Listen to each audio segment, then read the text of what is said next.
BX1+. Le face-à-face. Pour l'instant, on va s'intéresser à l'état du secteur HoReCa, la perspective de réouverture des terrasses, aux aides annoncées par le gouvernement fédéral. Et on va prendre surtout l'avis sur tout ça des principaux concernés. On va être avec trois personnalités actives dans le milieu de la restauration. Lisa Miller, qui est la gérante du Pantin, qui est un bar qui se trouve à Ixelles, tout près de la place Flaget. Mathieu Léonard, qui est le chef du resto Coin Coin, qui se trouve lui à Woluwe-Saint-Pierre, et puis Thomas Coq, qui est le gérant de la Maison du Peuple, café très connu sur le parvis de Saint-Gilles. Merci à tous les trois de participer à ce débat. On va d'abord essayer de rappeler, Vanessa Lullier, pour planter le décor, c'est quoi l'HoReCa en région bruxelloise? Alors, au total, à Bruxelles, il y a environ 7000 établissements HoReCa. Dans le détail, ce sont 209 hôtels, 4700 restaurants et le reste, ce sont des bars. On a aussi 13 boîtes de nuit qui sont officiellement répertoriées sous ce label. Alors, sans surprise, la majorité se trouve sur le territoire de la ville de Bruxelles et puis Vienne, Schaerbeek, Anderlecht et Ixelles. Alors en tout, le secteur représente environ 30 000 emplois et là, 5 900 ont fait une demande d'aide lors du premier confinement et 4 500 environ lors du deuxième. Alors par contre, il est très complexe de savoir combien d'établissements HoReCa ont une terrasse en région bruxelloise. Les terrasses privées ne sont pas toutes répertoriées. Par contre, ce que l'on sait, et ce qui peut nous donner un petit peu une idée, c'est que 1600 établissements de la ville de Bruxelles n'en ont pas et 350 ont déjà fait une demande d'extension auprès de la commune. Et à Ixelles, autre gros spot HoReCa, on compte 850 établissements et les demandes pour l'extension des terrasses, elles commencent à arriver. Alors, est-ce que ça va changer quelque chose ou pas? Est-ce que ça va mettre un petit peu de baume au cœur du secteur, cette ouverture des terrasses qu'on nous annonce pour le 8 mai, mais avec quand même un certain nombre de limitations? On va peut-être commencer avec vous, Lisa Miller, parce que je pense que c'est le plus compliqué pour vous. Vous êtes chaussée d'Ixelles et si je ne me trompe pas, la terrasse pour vous, ça va être compliqué, hein? Oui, en effet, malheureusement, le trottoir est beaucoup trop étroit, donc je ne demanderai pas d'extension de terrasse pour mettre deux tables. Et puis, de toute façon, qu'on ne s'y trompe pas, je pense que l'ouverture des terrasses n'aidera personne financièrement. Mais par contre, psychologiquement, je crois que c'est essentiel pour tout le monde, que ce soit pour les gérants, les travailleurs ou les clients. Ça veut dire que pour le Pantin, donc le café que vous gérez à Ixelles, il n'y a pas d'ouverture prévue là pour le mois de mai. Il faut attendre l'ouverture possible du service en salle.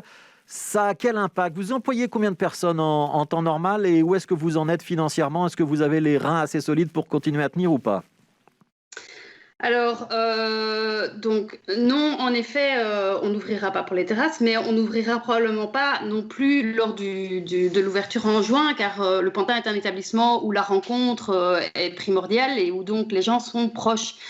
Nous, on emploie 4 TP dans la bonne période de l'année, et pour nous, la bonne période de l'année, c'est l'hiver, car en été, quand bien même nous sommes ouverts, en général, nous nous remplissons à la fermeture des terrasses. Or, avec les extensions de tous nos confrères, malheureusement, c'est un double perte pour nous. Pour l'instant, on a encore les reins assez solides, on va dire, mais ça ne saurait durer une saison de plus, quoi. Oui. Alors évidemment, vous êtes plutôt un bar qui fonctionne en intérieur, pour ceux qui connaissent ce spot. Donc c'est chaussée d'Ixelles, tout près de Flaget. On va à Saint-Gilles, parvis de Saint-Gilles, Thomas Coq, la Maison du Peuple. Là, il y a une terrasse. Ça veut dire que vous êtes en train de préparer une ouverture pour le 8 mai? Eh bien non. On a pris la décision de ne pas ouvrir pendant ces 3 dernières semaines du mois de mai, parce qu'on a fait nos calculs, parce que pour nous, en fait, la rentabilité n'est pas du tout assurée. Pour nous, c'est jouer à un casino, de la météo, et qu'on n'a plus rien à miser. Donc, on décide de ne pas prendre le risque et de se réserver pour l'ouverture de juin. Pour qu'on comprenne bien, Thomas Coq, pourquoi est-ce que vous prenez cette décision? C'est pas que vous faites un petit peu de take-away, mais c'est aussi parce que servir en terrasse, ça demande du personnel et que vous ne voulez pas prendre ce risque? Exactement. On mobilise au moins 6 personnes par jour On a du personnel qui doit pouvoir être employé sur l'ensemble de la journée. On ne peut pas jouer au yo-yo ouvert, fermé avec des gens qui ont déjà assez souffert, je crois. Et surtout, vraiment, ça nécessite... La question de la rentabilité est vraiment trop fragile. Donc, on a décidé de rester fermé dans un premier temps. Ça veut dire qu'en fonction de la météo, on n'ouvre pas, on a un bon chiffre d'affaires, un mauvais chiffre d'affaires, et c'est pas au jour le jour que vous pouvez prendre votre personnel, c'est ça ? Bon. Ouais. On va terminer le tour de table avec Mathieu Léonard, donc c'est le restaurant Coin Coin à Woluwe-Saint-Pierre. Là, chez vous, il y aura une terrasse le 8 mai ou pas ? Pour être très honnête avec vous, Monsieur Grosfilet, on n'en a absolument aucune idée. D'autant plus que ce qui est sur la table des négociations, on le sait de source sûre, puisqu'on a eu un contact ce matin avec la fédération Horeca bruxelloise qui négocie pour notre secteur. On part quand même sur l'éventualité, comme l'a dit peut-être Monsieur Clarinval, une éventualité de fermeture aux alentours de 20h ou 21h. Alors, que les restaurateurs et cafetiers installent leur terrasse ou pas, ça finalement, chacun a le droit de gérer son entreprise comme il le souhaite. Et moi, je rejoins tout à fait Thomas et Lisa sur le souci de la rentabilité. Je risque d'avoir exactement les mêmes problèmes en tant que restaurateur, d'autant plus qu'un restaurant, quand vous vous asseyez à table et vous commencez à manger votre petit plat, je me vois mal vous dire, allez maintenant vous dégagez, vous êtes gentil, mais malheureusement, vous ne pouvez pas vous rabattre à l'intérieur. Donc c'est vraiment impossible. Déjà avec un verre de bière en main ou un verre de vin, c'est une chose, c'est compliqué, c'est évident. Mais alors avec des gens qui sont assis, qui sont en train de dîner, vous n'imaginez pas la complexité de l'organisation. Donc c'est vraiment infaisable. Au-delà de ça, pour peu que tout le secteur souhaiterait ouvrir quand même ses terrasses le 8 mai, il va sans dire que la fédération réclame en ce moment à la table de négociation la possibilité de pouvoir accueillir jusqu'à 10 personnes à table et une heure de fermeture minimale à 23 heures. Sans quoi, ça n'a vraiment aucun sens. Ouais, pour l'instant, on est plutôt à 6 personnes et plutôt aux alentours de 20h ou 20h30 pour la fermeture, si je suis bien informé. Exactement, ouais. Exactement. Et pour poursuivre ce que je dis et conclure sur ce point, la fédération va essayer de regrouper un certain nombre de cafetiers et de restaurateurs pour initier une demande auprès du tribunal, une action auprès du tribunal de première instance, parce que ce sont de nouveau des mesures discriminatoires. Je veux dire, les gens vont se rassembler à 10 sur la grande place de Bruxelles, dans le parc de la Cambre, n'importe où. Ils vont manger, ils vont boire, et nous, en tant que restaurateurs, alors qu'on peut accueillir les gens dans des règles sanitaires strictes, on nous l'interdit. C'est complètement discriminatoire. Donc, il y a peu de chances que les gens suivent cette ouverture du 8 mai. Ça, c'est une certitude. Ouais. Alors, je voudrais quand même vous entendre les uns et les autres sur les mesures qui ont été annoncées hier par le gouvernement fédéral. Il y a la baisse de la TVA à 6%, mais puisque visiblement vous n'allez pas rouvrir, ça ne va pas vous profiter, en tout cas pas dans un premier temps. Il y a le doublement du droit passerelle pour le mois de mai. Il y a la fin du plafonnement des heures pour les jobistes qui servent éventuellement dans votre personnel. Et il y a aussi des mesures sur l'ONSS. Voilà, toute une série de mesures. Thomas Koch, est-ce que ça vous aide ou est-ce que ce n'est pas utile pour vous dans le cas de la Maison du Peuple ? Non, c'est certainement un énorme pas en avant. Les jobistes, la réduction de la TVA, c'est vraiment non négligeable et on applaudit ça des deux mains, c'est une évidence. Maintenant, il va falloir continuer à travailler ensemble avec les secteurs, avec la Fédération Horeca pour continuer à mettre la pression parce qu'il y a encore énormément de travail. En particulier au niveau des mesures, Mathieu l'a très bien dit, il va falloir qu'on apprenne tous à pouvoir travailler sereinement et réapprendre à travailler sereinement. Parce que dans la réouverture, si on parle encore des terrasses, je crois que tous les gérants, tous les exploitants ont besoin de retrouver de la sérénité. Et aujourd'hui, on n'a aucune certitude par rapport aux mesures. Et c'est ce qu'ils doivent garder en tête, c'est vraiment essayer de retrouver un peu de sérénité. J'essaie de traduire ce que vous dites. Ça veut dire qu'au-delà de la problématique des terrasses pour les semaines à venir, ce que vous demandez, c'est une visibilité pour les semaines suivantes et qu'on ait peut-être des protocoles un petit peu plus clairs qui pourraient être valables peut-être tout l'été et peut-être déjà savoir un peu ce qui va se passer à l'automne. C'est ça l'idée ? Tout à fait. Ouais. Lisa Miller, pour Le Pantin, ces mesures, donc vous n'en profiterez pas au mois de mai. Vous espérez pouvoir en profiter plus tard ? Alors, pour moi, ces mesures, en fait, ne doivent pas porter sur le troisième trimestre, mais doivent prendre cours pour les 3 mois qui suivent la réouverture effective de chaque établissement. Parce que tous ne vont pas pouvoir ouvrir en même temps, en fonction des protocoles sanitaires imposés. Et dans mon cas, par exemple, l'année passée, j'ai réouvert le 1er septembre. Je n'ai pas pu ouvrir l'été parce que c'était absolument pas rentable. Ça veut dire que vous demandez qu'on décale les mesures à la date d'ouverture d'un établissement, en fait ? Voilà, que chaque établissement puisse en profiter dans les 3 mois qui suivent son ouverture. Toutes les mesures. Et je pense que ces mesures sont effectivement une très bonne chose, mais elles sont un minimum. Ouais. Je crois qu'en tout cas à Bruxelles et en Wallonie, il est nécessaire qu'il y ait des aides supplémentaires. Ouais. Mathieu Léonard, quel regard vous portez sur ces mesures? Il y a 835 millions de la part de l'État fédéral, et il y a aussi la prime Tétra là, qui va arriver du côté de la région bruxelloise. C'est une petite bouffée d'oxygène quand même, non? Alors, c'est une toute petite bouffée d'oxygène, parce que ces 835 millions qui ont été annoncés par l'État fédéral couvrent toute une série de secteurs. Ce n'est pas uniquement l'Horeca, donc il faut faire attention à ce qui est dit. Moi, je me rends compte quand même... moi aussi, je suis comme Thomas et Elisa, je suis ravi qu'il y ait une baisse de la TVA. Pendant un certain temps, on préférait qu'elle soit pérenne, évidemment, qu'elle ne se limite pas à 3 mois et certainement pas à partir du 8 mai, parce que là, ça ne servira à rien, on ne soutient rien du tout. Nous, on appelle quand même, en mon propre nom, et je crois au nom de beaucoup de gens de notre secteur, à ce que la région bruxelloise entame un nouveau plan d'aide, d'indemnité, parce que la prime Tétra ici, finalement, ne couvre toujours pas l'ensemble de nos charges fixes. On a fait beaucoup d'efforts, nous, en tant que patron de restaurant, de chef d'entreprise ou patron de café, pour soutenir nos entreprises en fonds propres. Donc, on les prend aussi, ces fonds propres, sur ce fameux double droit passerelle qu'aujourd'hui, on nous menace de supprimer en cas d'ouverture sauvage. C'est un petit peu la carotte, mais on y reviendra. Ouais. Complètement. Donc, j'ai bien écouté M. Clarinval ce matin et son conseil d'amis. Ça, c'est assez amusant. Mais malheureusement, toute forme d'expression, que ce soit par l'ouverture d'un 1er mai sous forme symbolique, est sanctionnée de manière immédiate. Et donc, je vais juste rappeler les propos de M. Van den Broek dimanche sur un plateau de télévision qui disait « Nous ne sommes pas dans un état policier ». C'est faux, nous sommes dans un état policier. Aujourd'hui, il n'y a plus aucun mode d'expression, aucune possibilité pour nous de dire comment nous vivons cette crise de plein fouet et que nous sommes à l'agonie, nous sommes exsangues.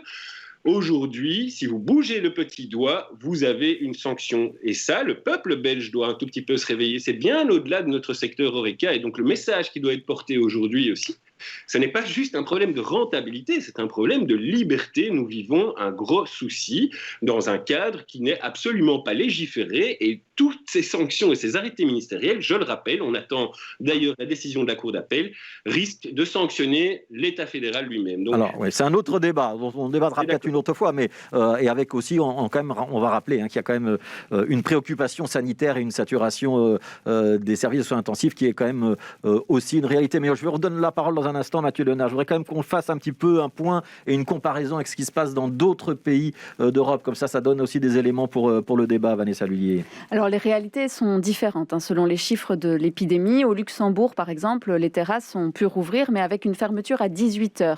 Et comme en Belgique, la TVA est aussi simplement de 6%. En France, par contre, tous les établissements sont fermés et la vente à emporter peut se pratiquer.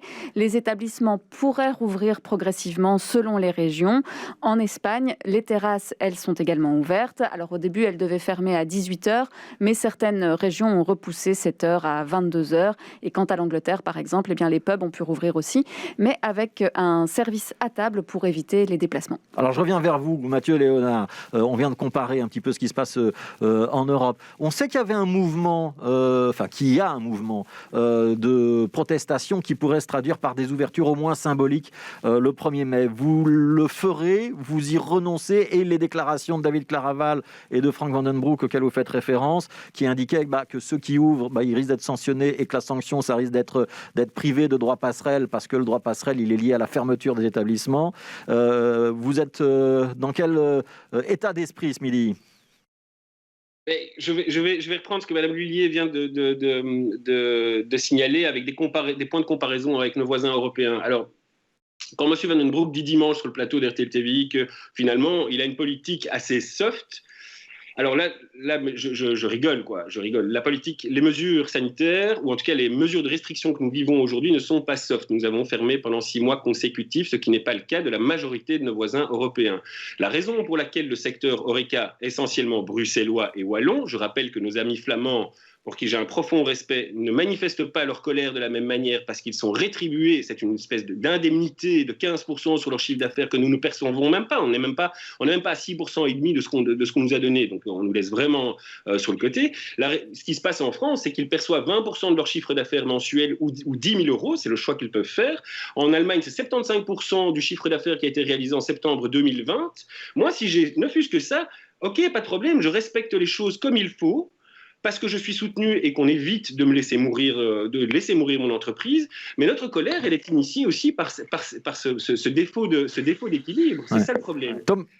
Je reviens vers vous. Thomas Koch, est-ce que c'est le même sentiment, qu'on n'est pas aussi bien aidé à Bruxelles qu'ailleurs ? Ah, complètement. Ce sont dans les faits et c'est une évidence absolue. Et c'est d'ailleurs notre combat, j'ai envie de dire presque principal. Ce sont des aides à hauteur de ce qu'on a, de ce qu'on peut éventuellement voir en Flandre.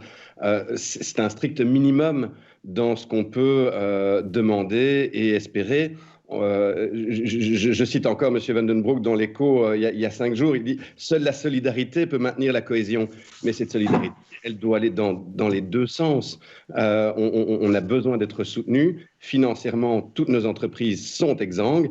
La prime Tétra, attention, il y a beaucoup de choses qui vont arriver, mais elle n'est pas tout à fait au point et les gens ne vont pas sans doute recevoir tous les sous qui leur étaient promis.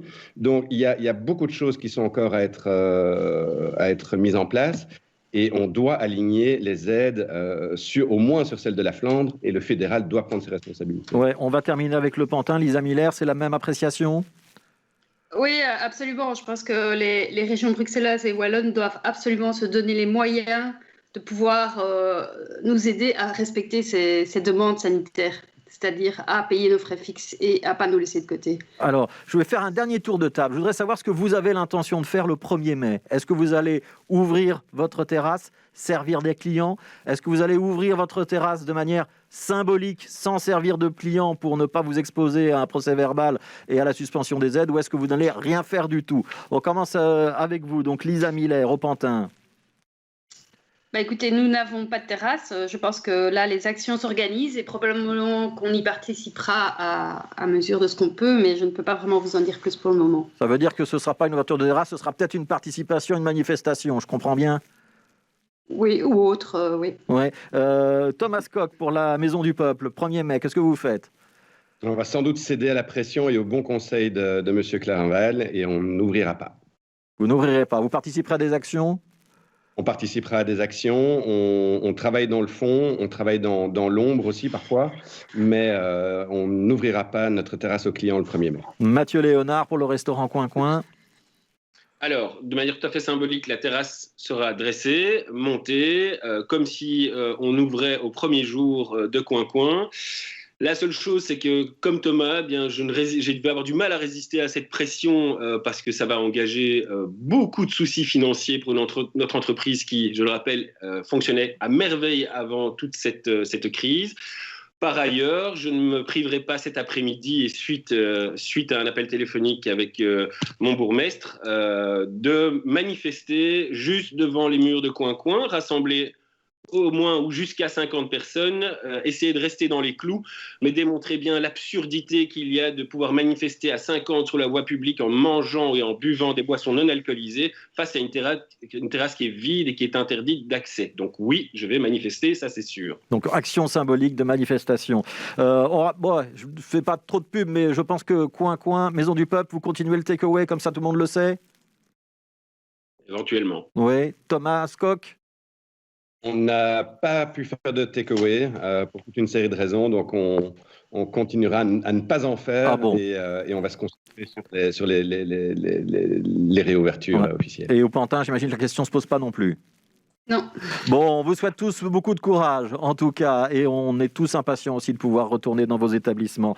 Merci Lisa Miller, donc pour le Pantin à XL, Mathieu Léonard pour Coin Coin à Woluwe-Saint-Pierre et Thomas Koch pour la Maison du Peuple sur le parvis de Saint-Gilles. Merci à tous les trois, et puis c'est promis, quand vous rouvrez, on vient vous voir. Merci à vous.